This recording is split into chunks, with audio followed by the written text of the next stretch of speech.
Hello ladies and gents, welcome back to our live coverage here at DreamHack Open 2015. As Cloud9 have moved themselves one step closer to securing their major spot very shortly coming up. So, map number 2, Cash. Both of these teams have played Cash today, Nancy. Yep. Both teams won Cash pretty convincingly as well. Yep. So this has the makings of being a pretty sick, close map. Oh, definitely. I mean, the fact of the matter is, I think Cash is one of the maps that I do enjoy myself watching the most. It's a very, very even battlefield, to be honest with you. It's among, I think, together with Dust 2, probably the most even. You see a lot of scorelines where on both sides teams are picking up more than 8 rounds. So I think it's a good round, a good map here. Both teams like to play this map as well. So I think, yeah, it's definitely going to be good. I think still it's slightly going to be favoring Cloud9, but Dignitas is not going to make it easy for them. Yeah, I think I definitely go along with that. I agree. I think Cloud9 will still be favourites, but I feel coming into this one, if I had to choose a map that I thought would potentially go the way of Dignitas, this would probably be it, to be honest. So yeah, but I'm expecting a pretty sick map. Yeah, well, they can't afford the similar mistakes they did against Rocket here, Cloud9. There was some miscommunications, missed or not throwing a Molotov. Someone, Freakazoid, thought Shroud threw a Molotov to the boost spot. Shroud didn't do that. Freakazoid goes and picks middle, gets shot by Stonda, and then eventually they lost that round and actually went on a 6-round losing streak. So a lot of it contributed actually to some early picks towards that middle, and then Rocket hitting a site afterwards. So let's see if we see an adjustment from Cloud9 in that sense. Of course, Cash is the kind of map where the AWPs can definitely shine. Skadoodle had some moments of brilliance on Inferno. Pimp had a couple moments as well, but I feel like both of them maybe with a bit of a point to prove here. Is that fair to say? Yeah, I mean, Skadoodle was a bit, I guess, silent, I guess, from his normal standards. He's not had the best of days, actually, today. But at the same time, we saw him being there at the crucial moment for Cloud9, making some crucial shots in that B banana on Inferno. So definitely this map here is an up playing field for sure. You can just go around everywhere on the map and just be in danger to those terrorists trying to make an execute. We also saw some of the riflers starting to step it up a few notches there as well in Inferno. Shroud had a couple of pretty big plays. MSL as well, you know, in the early stages of Dignitas' comeback as they found themselves 8-0 behind on Inferno, bagged himself a couple of huge double and triple kills. So, you know, if these guys start to show up again, who knows? You know, Dignitas definitely could start to edge ahead. As I also agree with what you said as well, the Cash is a very even map in terms of, you know, it's not heavily favoured one way or the other. So even if you do have another horrendous start for Dignitas and they go like 7-0 behind, Cash is quite a forgiving map in that sense. You can still pull it back. Oh yeah, well, it's going to be interesting to see also what kind of a approach Cloud9 is going to bring to this map. Is it going to be the similar, very simple, fast-paced Counter-Strike on the T side as they showed on Inferno?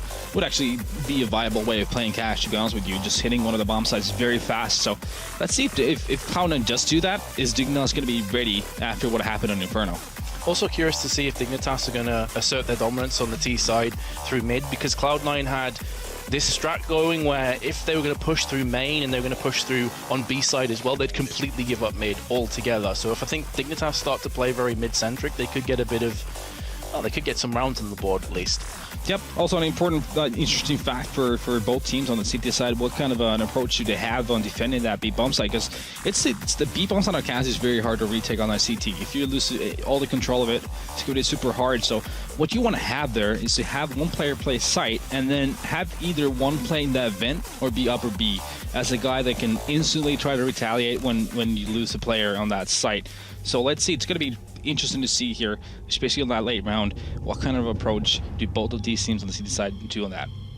Of course, hovering over the aforementioned B site right now, as you can see on your screen, we are going to be playing Cash for map number 2, and if you have just joined us, map number 3, if we need it, will be Train, which I would actually love to watch. I think that would be a fantastic map to watch as well. But here we go. We are jumping live into the action. Yep. Now we see Cloud9 here. They picked up a couple of smokes. They have a flash and a grenade to work with. It looks like it's going to be a pretty fast execute here coming up. Smoking a couple of key points. And Dignitas has a very, very defensive approach to that A side as well. They're giving up that side completely. Yeah, and look at this as well. They're snaking their way around the back from MSL, and also AZ Going straight up through Garage. Here we go. The taking effect. MSL's missed a few bullets. Finally, it's going to be AZ that takes him down. And the bomb has been planted. So now it's the retake on point from Dignitas. Skadoodle charges out, bags himself 2 frags. And a third as well. Huge individual performance from him. And in doing so, probably just secured this round for Cloud9. AZ, who's the only player to have struck in the round, has doubled his digits, but what a fantastic solo effort from Skadoodle. Oh yeah, just heroic plays from him, getting those 3 kills, but at the same time, I felt like that push from Dignitas was perfect. They caught up on those 2 players, but within those first couple of shots may have been the difference maker. If they managed to get that first kill right away and then shift their focus on that second guy, it could have all turned differently, but there we go, Skadoodle picking up that 2 and a triple kill there. Cloud9 going up 1-0. Especially in rounds like Pistols as well, where utility is pretty much lacking. The chances of getting those 1 taps are pretty much that all separates, you know, a win from a loss. Getting those 3 frags is just so crucial. It's so essential. Yep. And again here, we see Cloud9 has actually opted to work with those max MP7s, even a Tech 9, and there are only 2 rifles to work with, but still a lot of nades. Nice shot from Pimp. Is at least going to get Dignitas on the board in this round, but just drop in the ocean because the charge is coming onto the B side. AZ with the deagle. Could potentially bag himself a couple frags if his aim's on point here. I'm not sure if Cloud9 are going to give them the opportunity to do just that, however. Yep, at this point, Dignitas the best they're hoping for some extra kills and try to make some economic dent here to Cloud9, but it seems like AZ is already together with, I think it's Snyder, all the way back on that seated spawn, just try to make sure they have those weapons to work with on that 3rd round. But a very methodical approach from Cloud9, just basically trying to feel out what Dignitas is doing again. Buying out a lot of utility to work with, to make sure you have everything you need to flush out potential stacks anywhere on any of the bomb, either of the bomb sites. And Cloud9 there, picking up that 2nd round, moving to the 3rd. See how things start panning out here. Not bad weapons to save as well, actually, from Dignitas' viewpoint. Couple deagles, I think it was AZ and Kiabu who saved that for themselves. So on a map like Cash, where you get like long-range 1 deags in effect, that can definitely bring Cloud9 to their knees still. Yeah, I think it's a good approach from Dignitas once again, not over-committing to these rounds, not buying armors, making sure you have everything you need on that first weapon round. Here comes the push, though, from Cloud9. MSL with the USP, his first in range. Full head armor, though, from Cloud9, so this pistol's definitely not going to be too efficient, and Schneider comes in, he tries to bag himself the frag, will be spraying with the CZ, has to relocate back to the boxes. But it is a stack towards the B side. Here comes Kiabu with the aforementioned deagle. He can't do anything with this, and neither can AZ so far. There we go, finally gets the frag, drops the bomb in front of him, but Freakazoid comes in with a double USP headshot, and just like that, Cloud9 take the 3-0 lead. Yep, a much more simple approach there from Cloud9, just pushing that B bomb site right away and getting those 3 entry kills pretty much still in the deal within 20 seconds. So here comes the first real deal, the first weapon round. We see Dignitas actually opting not to go with that AWP. They have 5 M4s across the board, playing a bit of a 2-1-2 setup with just 1 guy playing passive in the middle. Going for the boost as well. The Flames are going to stop AZ from peeking for now. And in fact, he's taken a lot of damage as well. But the Flames are just chasing him down. It's Sean Gers that comes in for the first frag. There's Freakazoid as well. 2 huge entries from Cloud9. Opens up B. It's right for the taking. And it's all on Pimp to try and fend off this onslaught for now. In actual fact, judging by the fact that Dignitas still have 2 players on A, they are not interested in this round whatsoever. Yep, like I said, Cash B bomb side is almost close to an impossible retake, definitely when you're in a 3-on-5 situation, unless your opponent starts to make a lot of mistakes. So, Cloud9 opted to go for that very simple approach again, getting those first 2 picks being the most important factor. Cloud9 getting that bomb down. It's looking to be a 4-0 scoreline. It's looking very similar to the beginning of Inferno, to be honest with you. It certainly Dignitas, is. They need to be more aware, more awake here on these rounds. Oh, Kiabu. He was definitely not aware.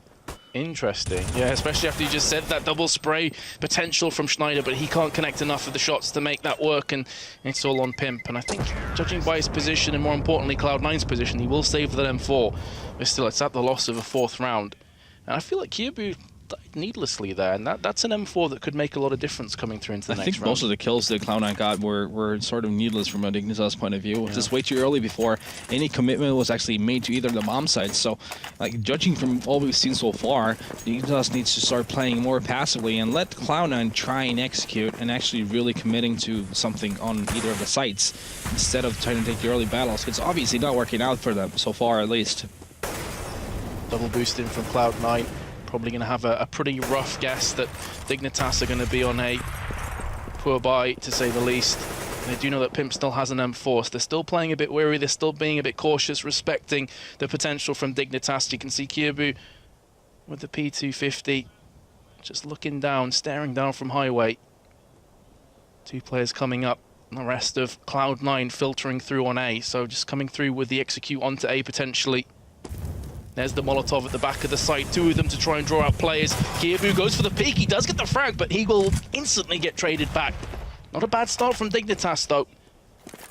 Pimp needs to bring that M4 into play and start to spray down some terrorists if they're going to have any chance of picking up their first round. MSL's been picked off as well. This is solid from Cloud9, looking good for them. Pimp's going to go for the re-peek as well onto nothing. Does take himself down the frag. But I think realizing there's no defuse kit on the side, just going to try and save that up for another round. So Cloud9 already with a 5-0 lead. I'm getting a bit of deja vu here, Natu. Yep. A pretty smart play from Cloud9 there. Just taking it really slowly, not over-committing to anywhere. And using those Molotovs to flush out potential stacks, like we just mentioned before as well. Snyder here trying to get those kills. Just going down to Sean Gears though. But the good thing for Dignitas is Pimp manages to save this weapon potentially. I think he does, so that's a good thing going further. But yeah, so far it's been a rinse and repeat from that first map. Cloud9 just playing a very simple style of Counter-Strike, living off of those early picks they're managing to get. So if you're Dignitas, you just should play more passively. Make sure you're not giving those early kills. This time the change they're having is they're pushing the three guys in the middle. See what kind of change that has on this dynamic. Yeah, so they're pushing middle while having double op setup. This is an interesting strat. And they have got a lot of ground covered in mid, but that's going to leave Schneider by himself for a few more moments with the op. There is at least a couple players coming up from highway, one of which is MSL, now residing behind the red container with the M4. They desperately need to start picking up rounds right here, right now. Kyobu jumping over, going to try and isolate off the terrorists and spray at them from the side. He misses his spray though. Sean Gears will punish him. And the second frag as well. It's all down to Pimp in a 1 versus 2. There's the first frag. This is such a crucial moment for Dignitas. You better believe Pimp knows it as well. Nothing, 25 HP, has the AK, spots him, and picks up the frag, and Cloud9 move to 6-0. That's gotta hurt. It really does. Snyder there actually did a great job of staying alive as long as he did, being that scare there. Even though he got 0 kills, he had a huge impact on that round, getting that close. He could have been over much quicker there. Kills just going back and forth, and Pimp not managing to clutch that one. Nothing using that high ground in his advantage, even on low HP, managing to close it out. And you know, even though Dignitas made that difference and played that 3-1-3, it just didn't make a difference at all on that round. They committed so much funds as well with the double AWP. Yep. Well, they'd have to do that force buy. See how that works for them. Well, Cloud9 have taken casualties in the sense of Sean Gears' health bar down to 6. So very, very nearly dead, but still Cloud9 have consistently been getting the opening picks. They've been converting it into the bomb plants, and then from there on in it's been smooth sailing, so you couldn't even count them out just yet. MSL with an aggressive push here with the FAMAS. He gets picked off, and a second player as well. Nothing, just sprays down 2. And that in turn is B site crumbling once again for Dignitas. Yep, Cloud9 not even having to actually execute again on a strat there, getting those early kills again. We see Dignitas trying to get those cheeky first kills, playing aggressive, and it's just not paying off for them at all. Let's see if Strata can pick off Kyobu as well, making it, well, impossible for Dignitas to do anything at this point. It's going to be a 5-on-2 situation, even though Sean Gears and Strata are really low. It's still going to be save time for Dignitas, and Cloud9 is going to be on the hunt, trying to get away those weapons that Dignitas is trying to save. May very well be successful as well. Schneider's given his position away, obviously defending himself. Pimp, meanwhile, from quad is going to put down nothing. Still time to play with, though, for Cloud9. They can push in if they want to. It's timeout time for Dignitas at this point. Yeah, I agree. They need to get and try and stop this ball from rolling any further at this point. I mean, like I pointed out, they've just been getting picked apart early on. Here we see nothing with these 2 kills. That second one being, well, through that smoke there, opening that B bomb side totally on his own before they even had to really do anything. Nothing getting those kills. So, Dignitas, you need to play more passively and let Cloud9 try to run in and do some kind of execution and taking that fight at that point instead of trying to force that first pick. Obviously not working for them. Here we see again, Dignitas playing that early aggression in that middle. Him getting roasted. That Molotov. To death. Yeah, the barbecue is in. And also that double spray down was so smart from nothing, realizing a second player could push in. That being said, here we go, there's more smoke down. Kiabu is going to try and relocate, make sure the angle's as good as possible, but Cloud9 are just putting down the hammer.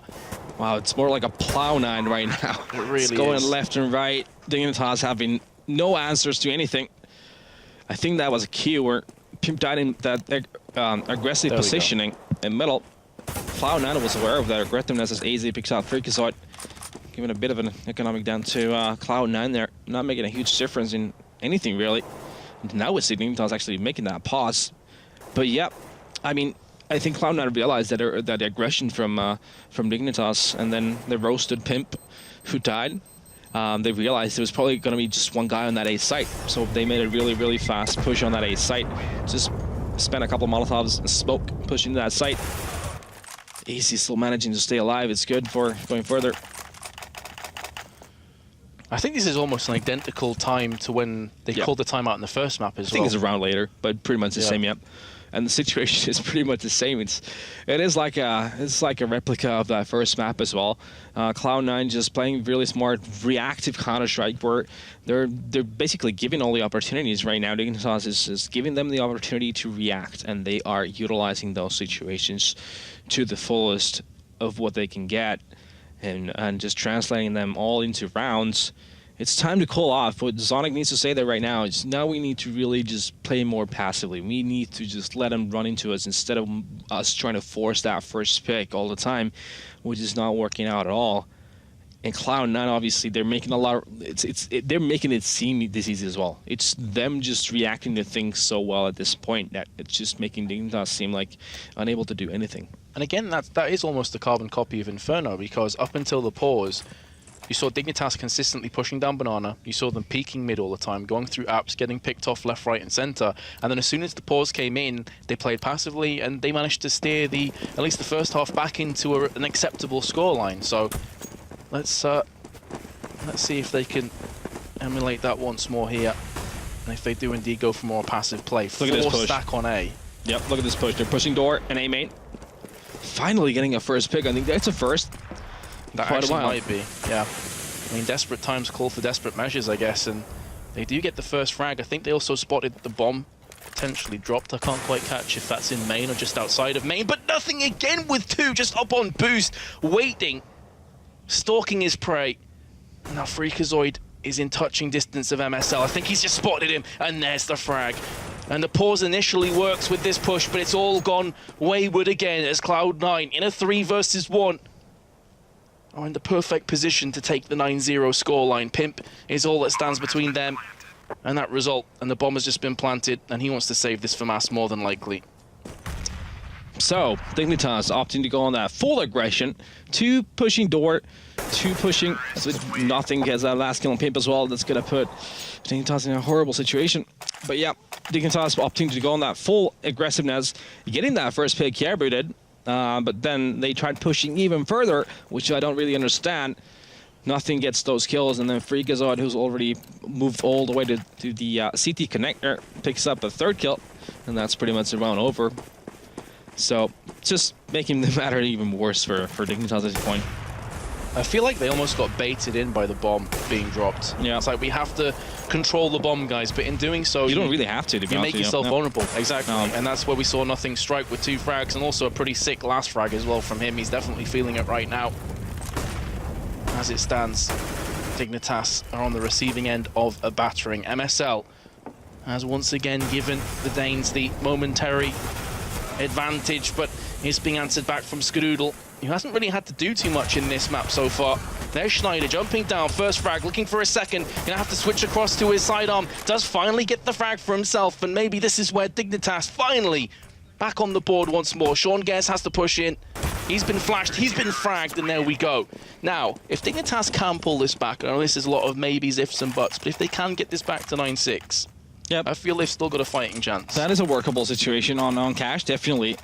So we see here Snyder jumping in from that vent, getting that pick on Shroud, and then Skadoodle in with, but MSL getting that first kill, obviously, just stopping that push, and then having that second guy rotate through upper B, and getting a kill as well, even though he got traded. But still, that really stopped that push. And now we saw Dignitas playing the site, making sure Cloud9 has to commit before there's any kills traded.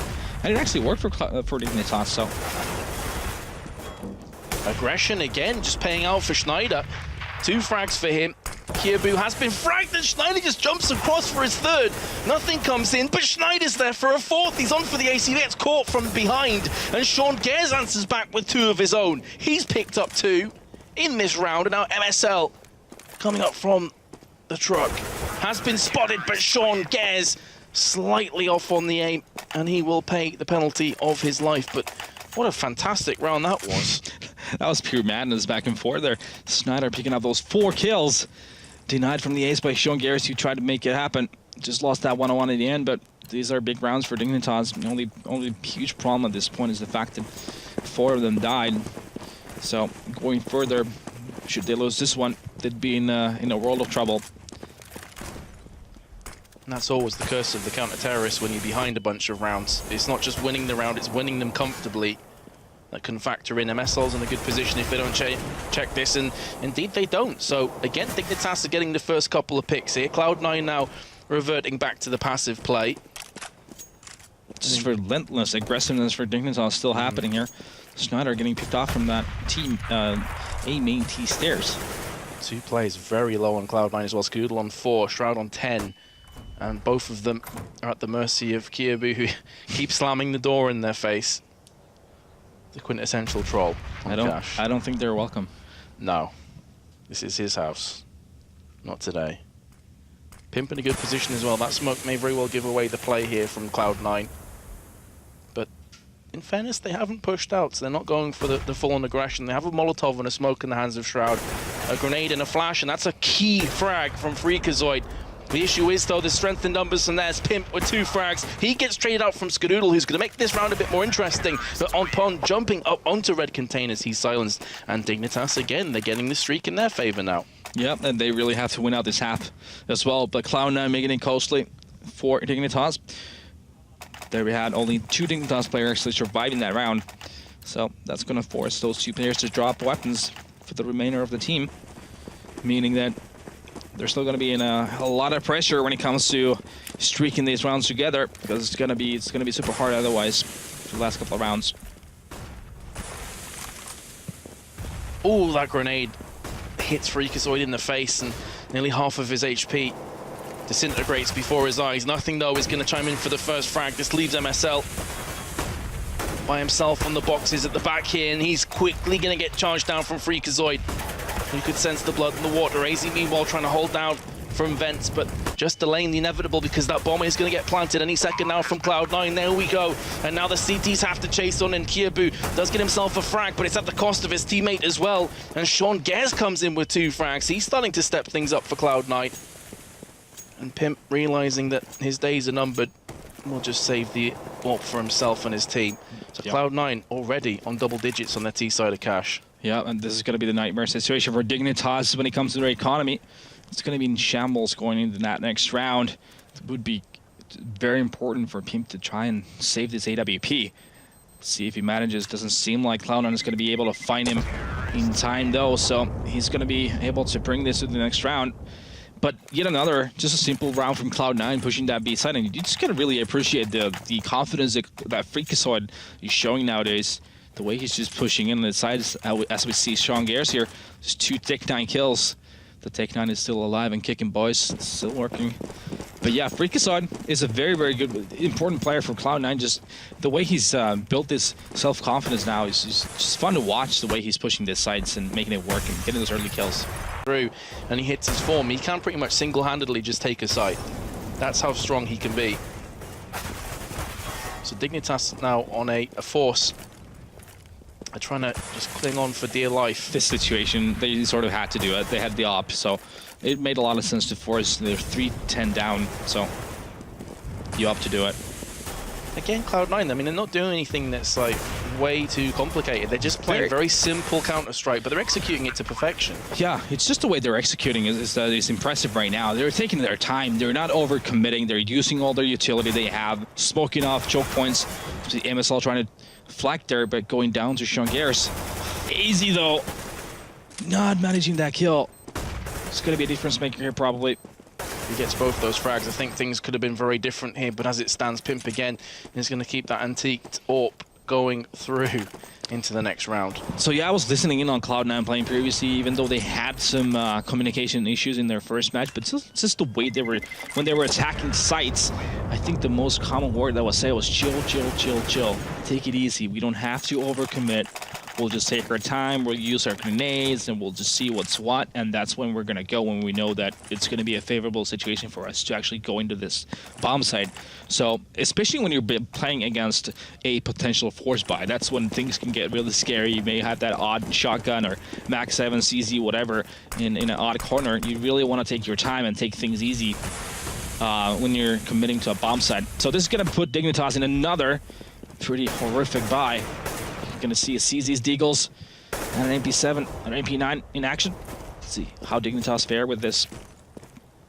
I think it's a very good point that you raise as well, that sometimes players will get carried away, and if they get an entry, it's like, okay, we have to go in for this site, and in doing so you lose a couple players, and suddenly there's a chance for the opposition to strike back. This round, though, looks like it's going to be anything but simple for Dignitas as two players have fallen in quick succession. Make that a third. In fact, no, Freakazoid, I spoke too soon. I thought he had that kill in the bag. Does come and spin himself around, and Kiabu picks himself up another one. And they are cruising to a 12-3 halftime scoreline. And this map definitely isn't that favored towards terrorists. This is a very even map. Yeah, I think it's slowly fading away from Dignitas at this point. There was opportunities to be had earlier on, but it was just way too many entry kills given out from Dignitas to Cloud9, making these rounds very simple for Cloud9. It's not like we saw any master super strategies from Cloud9. It was just very simple Counter-Strike, and it was all about those entry kills and utilizing them to the perfection. And that's kind of how I felt when they played Roccat as well.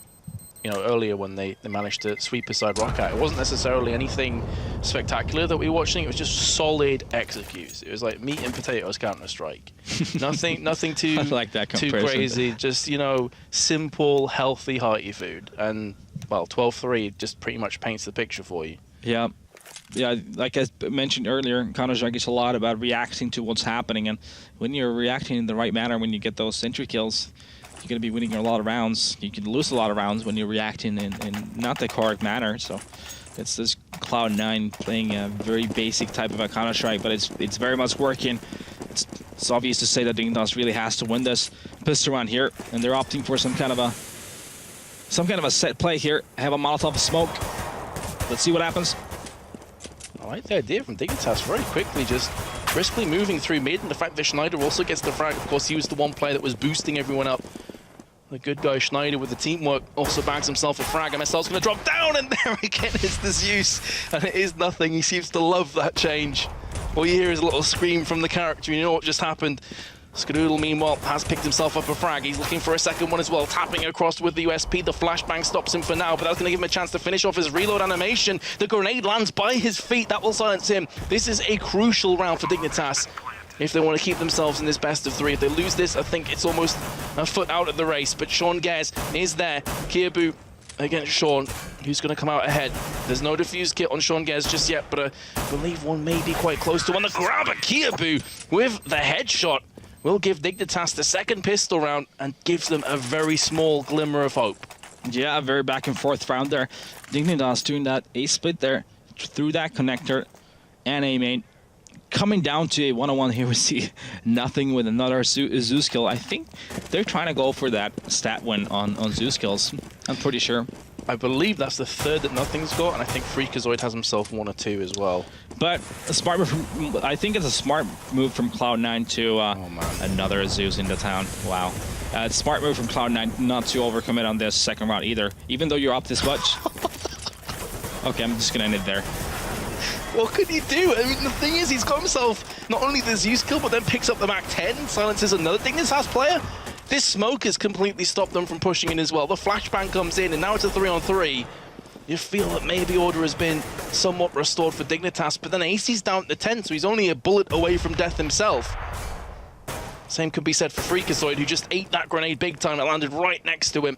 He does get put out of his misery by Kiabu. Meanwhile, Schneider in the vents gets picked off from Skadoodle, who then bags himself the Galil. So what a strange round of Counter-Strike this has been, and there's still 45 seconds potentially of action coming up, but looks like Dignitas are going for the jugular. They've had enough of this messing around. Kiabu goes in, gets himself the frag. There's AZ as well. And Dignitas do lose 3 weapons though, so that was costly. Oh yeah, and the Cloud9 not even investing a lot of money. It's basically just nothing. Using that Zeus and the Mac Daddy he picked up and getting those kills and giving that opportunity for Cloud9 to try and pick up that round. But yeah, it definitely made it super costly. Let's see what Cloud9 actually opts here to do when it comes to the purchase. Guessing they're just gonna go for a second save. Yep, it's a smart move. They have triple nades as well. Let's see how they utilize those. And surprise, surprise, nothing has a Zeus again. Who would have guessed? Tapping across with the Galil Schneider. The first frag comes through with Skadoodle though, and they have a very one-dimensional push here from the side of Dignitas. They've all gone through on the T side, and in doing so, that could leave them a bit vulnerable to the vent player. Nothing up on the ledge, nearly bags himself another one. That would have been beautiful, to be fair to him, but instead he falls down. And you know what, I'm just curious now, is the meta going to shift a tiny bit where Terrace will be forced to get more Molotovs to throw in these kind of corners in ecos? Oh my, I mean, yeah, well, it was before as well, since CZs are pistols in general, and shotguns are very viable. So yeah, you want to have those Molotovs to work with, and Molotov those corners that you've seen C9 utilize definitely there. But just smart plays from Dignitas actually, not overcommitting that, being downside and rotating to middle. Just took them out of trouble basically. I think it could have become really scrappy for Dignitas had they just run into B. So first weapon round actually here. See what happens. Double uptime for Cloud9 right off the bat. Yeah, nothing and Skadoodle both bagging themselves the AWP. Both have Kevlar as well, so gonna be powerful till the end.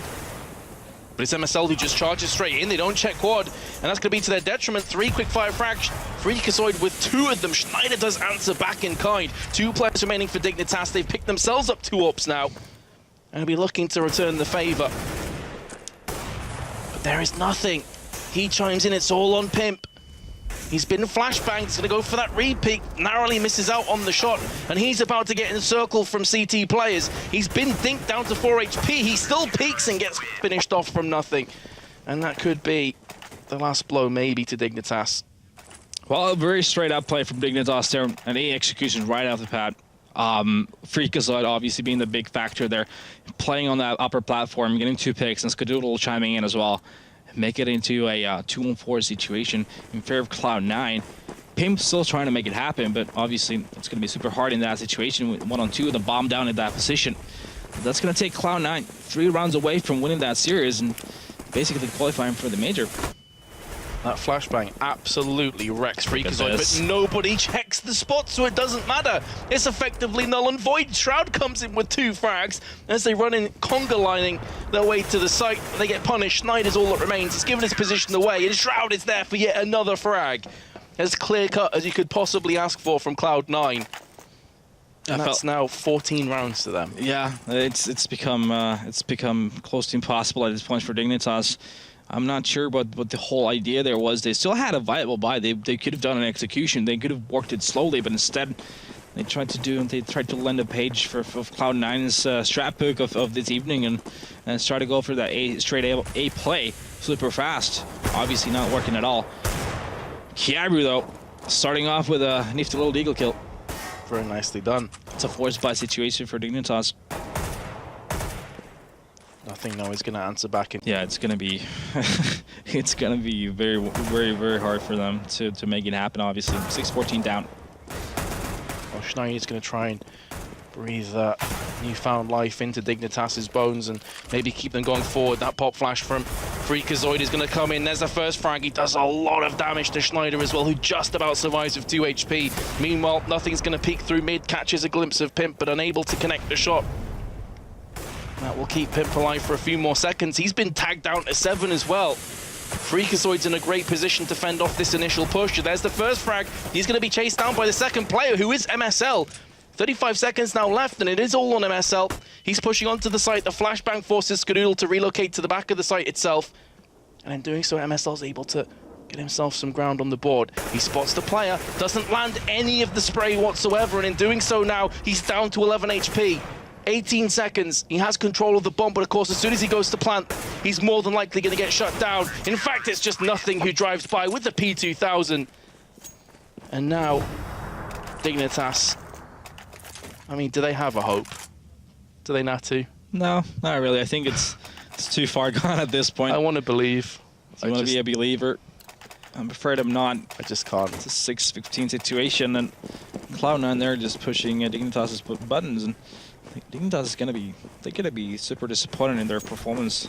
Today as well, Dignitas have started with like a 6 or 7 round deficit. Yep. Just out of nowhere, like very slow starting. That's something they've got to fix going through into the future. Because you can see the kind of effect it has on you. It's Cloud9 now. They're going to have to try and stop this one. You can see again players running past Freakazoid, but there's heavy flashes down. Can't necessarily blame them. It's going to be 3 frags in quick succession from Dignitas. This gives them maybe this round.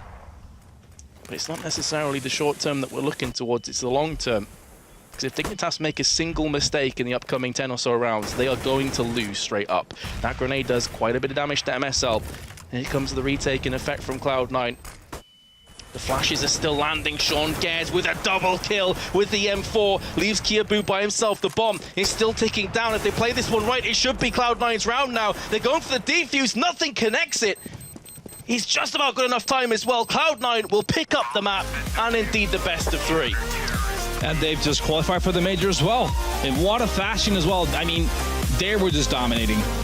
You just gotta hand it to them. Obviously, getting those early advantages, being up 7 and 8-0 on both maps is huge. And what it came out of was just very simple Counter-Strike. It's not like they had to do anything weird. They were just playing by their first picks that they managed to get round after round after round. And Dignitas just wasn't able to. They were just not able to adjust their gameplay. It's really difficult to look at that and analyze it really, because as you say, it was simple CS, it was effective CS, the better team won. I don't think there's any doubting that one. But we are going to throw it back to the studio, guys. That's it done for this best of 3. We have one more best of 3 coming up. Take it away.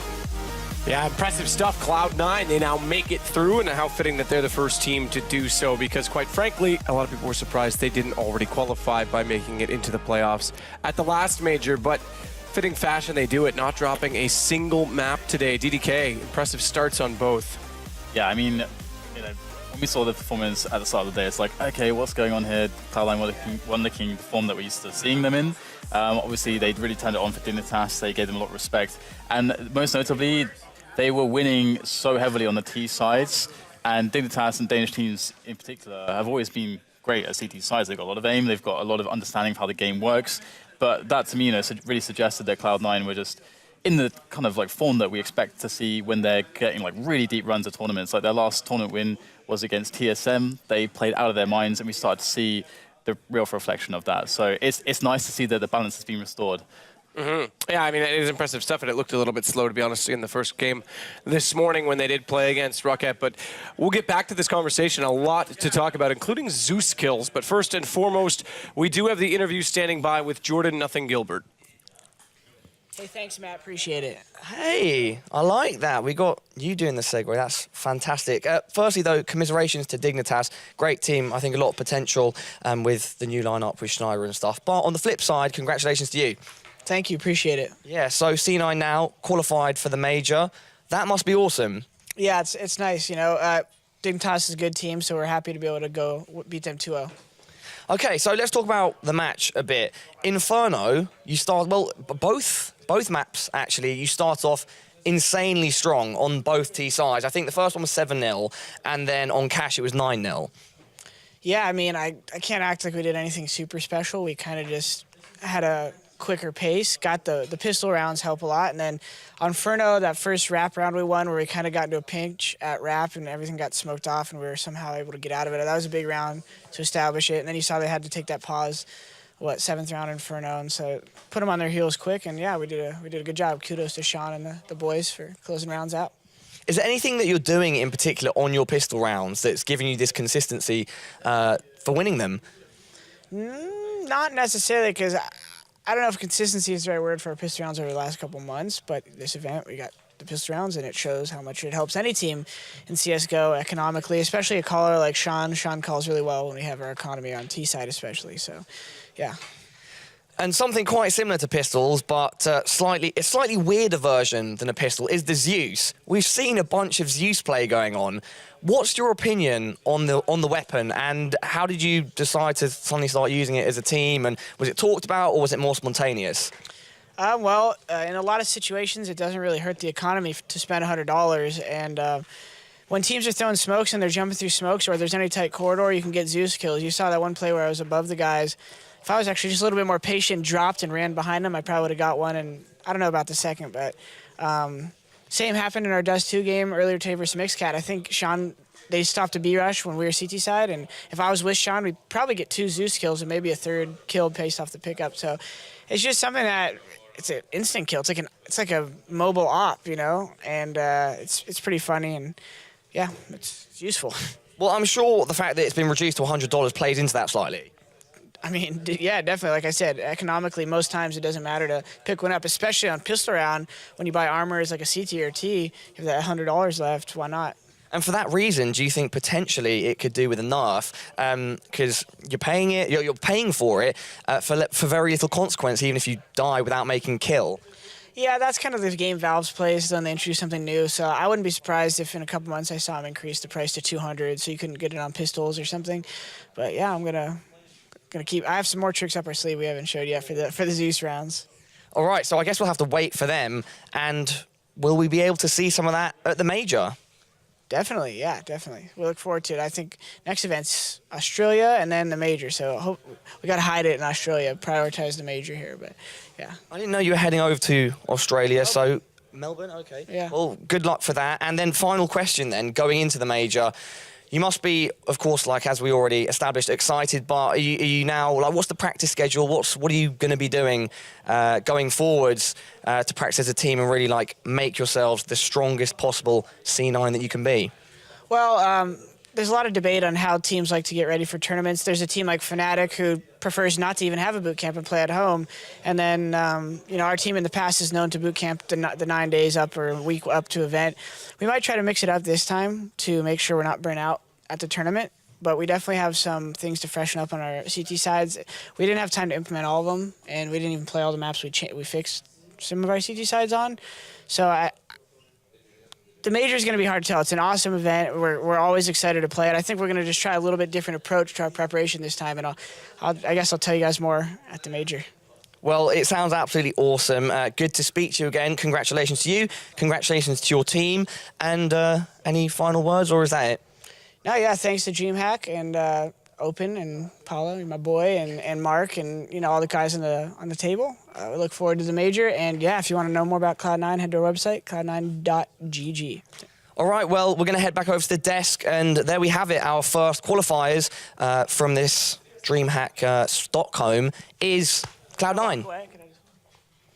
Definitely personality on that team. But Paula touched on exactly where I wanted to go, the Zeus topic. We've got a collection of Zeus kills from this series, but it's now a part of the meta, being only $100. And I think it might have been you, Yanko, or maybe it was Paula that asked, should it be removed from the game entirely? I don't necessarily agree with that, but definitely a price increase has to be considered. I don't know if you guys agree. I mean, you come from COD, so what can we expect? Okay. Oh, yes. Thanks, Semler. We were having a serious panel. I don't know who invited you this weekend. Well, Thorin isn't here, so I gotta try and help him out a little bit, in spirit. It's fine. It's fine. We're just not going to invite you back. This is my couch, Semler. I can do what I want. Okay. You're not passing the casting test on my couch. So, Dan, how do you think about all this? I don't agree with it because, generally speaking, for me, like a good principle when it comes to like the game design with like competitive esports, I feel like you should always maintain the integrity of the skill ceiling. Like you can make changes. It is, of course, like my opinion. You can make changes which impact the skill ceiling by raising it or creating like variables within it. But if you ever like are decreasing options or decreasing the skill ceiling anyway, then I think that's bad. And I feel like that's what the Zeus actually does, because from the same range, you could use a pistol which is like less cost efficient, because $100 for a kill, that's pretty cost efficient. So I think that's the main thing here, and it's, you know, I'm glad that you mentioned pistols, because, you know, for all of the time that we spent railing against how lethal the pistols are at a certain range, P250, Tech 9, 5.7, I mean, it's just it seems ridiculous that you can walk up for a $100 investment and remove somebody from the map who has made a $4,800 investment at least, right? Yeah. Like it's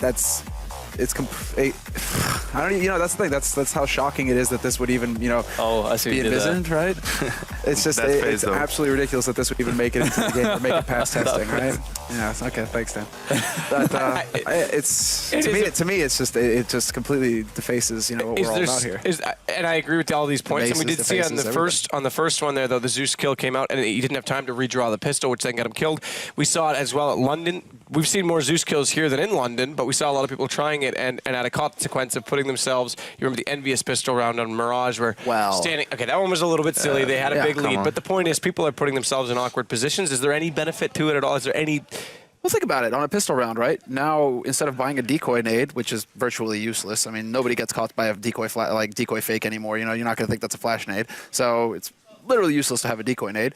Instead, you can still buy Kevlar, but for $100, you can maybe one-shot somebody, no problem. And on an eco round, even more so, because you want on an eco round, hell yeah. You're hitting them up close too, so you can pick up their weapon. Even on a hard eco round, right, where it's just like, okay, you know, really we got to save every dollar. That $100 investment is actually sounding pretty damn good. Big deal. That's even like in pistols, like for CTs, yeah. So whether you have USP or P2000, it's much better at long range than at close range. That's what you want to try and do, like get the long range duels. So when you're like, even if you're out of ammo, close range, Glocks are rushing, you just pull out a Zeus, take one guy with you. Like but you just hit it on the head, right? You know, it's like the USP P2K, you're supposed to be able to take those long range fights. The Glock up close is supposed to be the danger, and now all of a sudden the CTs for $100 have a way it gives you an alternative.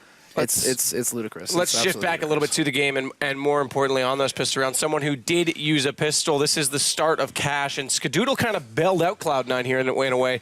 Yanko, you wanted to bring this to light because they were pinched in the site. Yeah, this was like, okay, this is like the Skadoodle show. Oh, excuse me, I guess we're starting on Inferno. Yeah, it doesn't matter much. Like here we can also see, like, this is kind of a setup that, here we go. This is the pistol round. Okay, so in this pistol round you could see, like, before this happened, Dignitas pushed main. I mean, they got from behind of C9 players. They got a kill, so C9 was pinched inside from like all sides. So Skadoodle like made the correct decision at that point. He went like for a high risk play. He pushed to the smoke because he realized if they all just stand in sight and hold their positions, they're gonna get picked off by the remaining Dignitas players. I think that round is a great example of how of like decision making and how like fast-paced CS is, and he bailed them out that turn. And you heard Jordan say in an interview that like Sean is very good in calling like when they get that economy going, and they were up 9-0 in that half. Imagine if they lost the pistol round, who knows what could have happened. It might have been much more interesting. And in starting with those two maps, two big leads, they have now qualified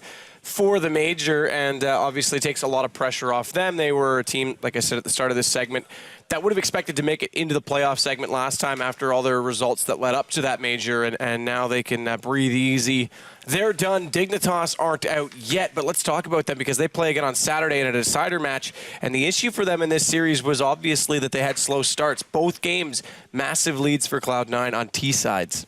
Yeah, you simply cannot expect to win a game against a team like Cloud9 if you lose both pistols and the follow-up rounds. So if you're down 6-0 at the start of both halves, like combined, they were even down 8-0 as CT on Inferno, 9-0 as CT on Cash. So that's some. I mean, the good part is that now they have 3 days of boot camping here at the hotel, so they have time to fix those little issues. They'll also know who they're playing against, like after this match. So they definitely have a chance to fix those up. As for the match against C9, it was pretty straightforward, like all the way, as the guys casting mentioned. Like there's nothing you can do at that point with such weak city halves. And to take it even further, they also had a slow start on the same map on Inferno against Immunity. Similar though, from your point of view. Dignitas moving forward, how again, they've got to dodge a bullet now because this is another situation where they are going to be playing an elimination decider match on Saturday after not making majors leading up to this.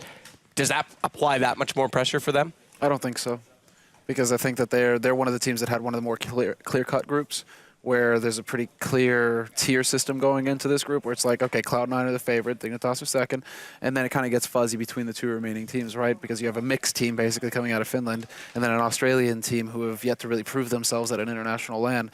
So as far as the group is concerned, when you're looking at it objectively, you're just like, okay, this is kind of how it should break down. And a team with Dignitas' experience in international LANs, even with the recent roster change in Schneider, they shouldn't fall to any of the teams that are still left here in this group. This should be one of the more clear-cut matches that we will get Saturday, at least as far as I'm concerned. I mean, there's always upset potential. That's the beauty of CS or any competitive game, but really, like, the odds of that happening should be astronomically high. Dan, what about you, though? What potentially that they need to look at fixing from today? We talked a little bit about Pimp, and obviously he stepped up on Inferno, but yes, overall, it's one of those weird things where things just kind of aren't coming together when it comes to some of the team coordination.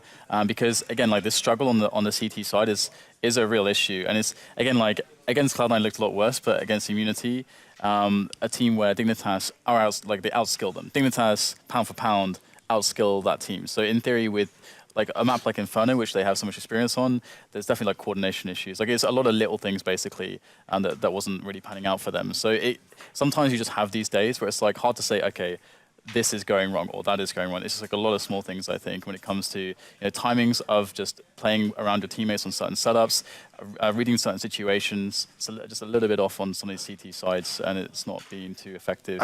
I feel like this best of three is a good example of why people force so much, like teams like MVS. It's exactly because you don't want to give the opposing team a strong start, like for them to be up 3-0 or 5-0, because it's so difficult like to come back from that point, because they have confidence, first of all, like to do basically whatever they want. And you can see C9 did a great job like on both maps, basically, especially on Inferno. After they were up 3-0 the first couple gun rounds, like they just played extremely fast-paced. First it was A side, the second gun round it was the B side. So by playing like that, that's the same thing MV does. You're forcing, like later on in the half, you force the CT side to like throw their nades earlier, to throw incendiaries earlier, grenades, smokes, whatever. So at that point you can just completely slow down the tempo, slow down the pace, and you'll have like between 30 and 45 seconds, it depends, when the CTs will be out of their nades. And at that point you can do a different type of an execute, and you can mix stuff up, and that's like exactly why you want to like don't want to allow the Ts to have a good start. That's actually a really, really important note, because we do talk about Inferno being one of the maps that the choke points rely on those smokes and Molotovs, and when they're gone, I mean, we look at teams like Envy and even Luminosity, who are really good T-side about like, all right, let's push a little bit, back off, smokes down, Molotov's gone, let's go. Over the skybox into B. I mean, that's a really, really good point as well, and hats off to you for noticing it first off, but also, is that something Dignitas... I know a couple of things, Matt. Do you? Oh, I'm not here because of my looks, you know. Really? Well, thank God, because it barely got you here in the first place, Yanko. Oh, okay. Wow. I like it. He's warming up to this. He's getting there. But Dan, for you, I mean, from that perspective, switching that around to the other foot, is that something Dignitas need to be more aware of, or? I'm showing self-restraint. I'm pretty proud of myself right now. Yeah. You do it, Sam. Like, come on. I was about to say with that suit, you don't have anything going for you either. Oh, all right, okay, that's fun. That's fun. That's fun. Yeah, I mean, I'm going to build off. I'm still working on your look. Well, eventually, I'll perfect it, and then you won't be able to talk. You'll just be making fun of yourself, Semler. Hey guys, we're caught in the middle here. Yeah, you guys could have saved some of this. We need to be doing this like 4 more days. Yeah, exactly. We could have saved After this this weekend with London, I mean, everything is good. Yeah, exactly. There's no rules. But yeah, like this is like a really good point, because when you look at the two sides contrasting, CT and T side, like some teams, you have this like thing with mixes, right, where mixes will definitely find the T side easier, because okay, we can kind of use our individual skill to just go around and create openings and so on. But then it tends to like fall apart a little bit against really good CT sides and in the high level. But what we had here is like two different situations for Dignitas, because of course they are already a top level side.